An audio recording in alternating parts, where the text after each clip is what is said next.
Սիրելի հայրենակիցներ, սիրելի շիրեցիներ, անչափ շնորհակալ ենք ընդունելության համար, ուրախ ենք այս հանդիպման համար, ողջունում եմ բոլորիդ։ Սիրելի հայրենակիցներ, այս օրերին մեր երկրում տեղի է ունենում ընտրարշավ։ Հայաստանի քաղաքական ուժերը այս հանդիպումների ընթացքում փորձում են ներկայացնել իրենց ծրագրերը, իրենց մոտեցումները, երկրի առջև կանգնած մարտահրավերները, դուրս գալու լուծումները եւ հնարավորությունները։ Ինչ եմ սրան հատուկ ուզում անդրադառնալ, որովհետեւ մենք առաջին օրվանից ձեզ բոլորին մի բան ենք փոխանցում, որ այս ընտրությունները հերթական եւ սովորական ընտրություններ չեն։ Սրանք մեր երկրի ճակատագրի հետագա ընթացքի համար ունեն շատ կարևոր նշանակություն եւ եթե մենք մեր ժողովուրդը այս ընտրություններին սխալ ընտրություն կատարի եւ հնարավորություն տա այս չարիքի իշխանությունը մեկ անգամ եւս վերարտադրվի, մեր պետականությունը ամբողջությամբ դրվելու է հարցականի տակ։ Եթե դուք նկատել եք այս ընտրարշավի գրեթե ամեն օր խոսում է Հայաստանի տարածքային ամբողջականության եւ ինքնիշխանության մասին։ Այս ընթացքում ավելի շատ է խոսվել դրա մասին, քան նախորդ 30 տարիներին միասին վերցրած։ Ու ինչ է ասում այս իշխանությունը։ Ասում է, որ ինքը Հայաստանի ինքնիշխանության եւ տարածքային ամբողջականության պահապանն է, ու եթե ինքը չլինի իշխանության, Հայաստանի ինքնիշխանությունը հանձնվելու է ռուսներին,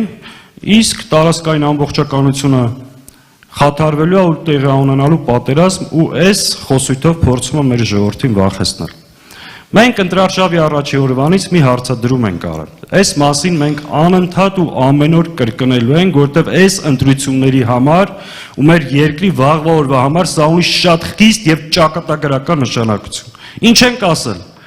Ասել են կարող ես հայտարարել, որ դու այլևս երբեք Հայաստանի Հանրապետությունից որևէ մետր քառակուսի տարածք չես զիջելու Ադրբեջանին։ Մի քանի օր այս հարցադրումից հետո, 2 օր առաջ, Նիկոլ Փաշինյանը ասաց, որ այո, Հայաստանի Հանրապետությունից ինքը նոր տարածքներ է զիջելու Ադրբեջանը։ Սա շատ կարևոր ու էական փաստ է եւ կարծում եմ 3 չէ առաջի օրվանից հետո, երբ որ այս պաշտոնական հայտարարությունը արվեց, սա շրջադարձային նշանակություն ունի այս ընտրարշավի համար եւ ես տեղից արդից օգտվելով մեկ անգամ եւս կոչ եմ անում նաեւ ընդդիմադիր դաշտի մյուս քաղաքական ուժերին, որ այս հարցի վրա լուրջ ուշադրություն դարձնել։ Մարդը եկել է ձեզ ասում է մեզ քվեարկեք, որ գնանք Հայաստանի Հանրապետությունից նոր տարածքներ հանձնենք։ Այս ֆիքսում ենք։ Հիմա երկրորդ հարցադրումը, որ մենք արել ենք։ Այն քարտեզը, որ փակցրել ես քո կրծքին,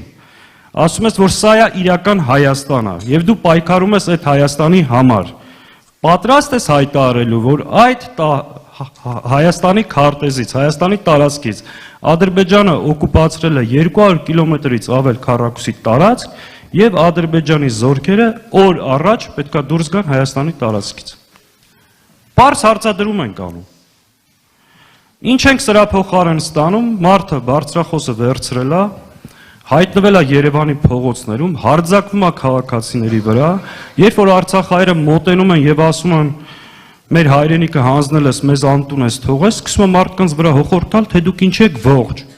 ինչի մեռած չեք, ինչ եք սաղ մնացը։ Այսինքն այս մարդը, այս իրավիճակում ոնց կարա մեր երկիր հետագայում եւս մի քանի տարի փորձի կամ հավակնություն ունենա երկիրը կառավարելու։ Այսքան ծանր է ժողովուրդ մեր վիճակը։ Այս զզվանքից, այս իրավիճակից, այս մոլագարից մենք պետք է կարողանանք ազատվել։ Ու դրա հնարավորությունը հունիսի 7-ն է։ Հունիսի 7-ը այն օրն է, որ մեր ժողովուրդը կարող է այս ամոթի էջը փակել, այս զիջումների, կորուստների, դժբախտությունների շղթան կտրել։ Դրա համար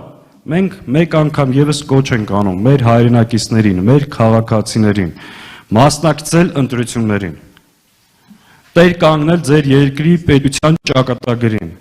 ձեր հայրենիքի պաշտպանությանը, ձեր երկրի ինքնիշխանությանը, մեր հայ առաքելական Սուրբ եկեղեցում։ Մի քանի անգամ ասել ենք, մեկ անգամ եւս կրկնեմ, այս մարդու նախընտրական ծրագիրը մեր ժողովրդի հետ կապ չունի։ Քաղաքացիական պայմանագիրը վաղուց խզել է իր պայմանագիրը ժողովրդի հետ։ ՔՊ-ի ամբողջական ծրագիրը դա խոստում է Ադրբեջանին ու անձամբ Ալիևին։ Եթե դուք վերցնեք իր նախընտրական ծրագիրը, ասում է հետևյալը. քվեարկեք ինձ, որ Ադրբեջանին նոր տարածքներ տամ, քվեարկեք ինձ, որ հարձակվեմ եկեղեցու վրա, քվեարկեք ինձ, որ փոխեմ սահմանադրությունը, ուրանամ ցեղասպանությունը։ Մենք ինչ ենք ասում մեր ժողովրդին։ Ասում ենք մենք ի վիճակի ենք երկիրը այս իրավիճակից դուրս բերելու։ Մենք ունենք վարչապետի թեկնածու, մարդ, որ իր կյանքով, անցյալով մի քանի անգամ դա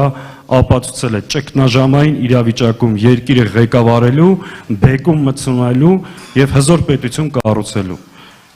Մենք ներկայանում ենք ամենամրցունակ ծրագրով, ամենաուժեղ քաղաքական թիմով եւ վիճակի ենք երկիրը այս իրավիճակից դուրս բերելու ու դրա լուծման բոլոր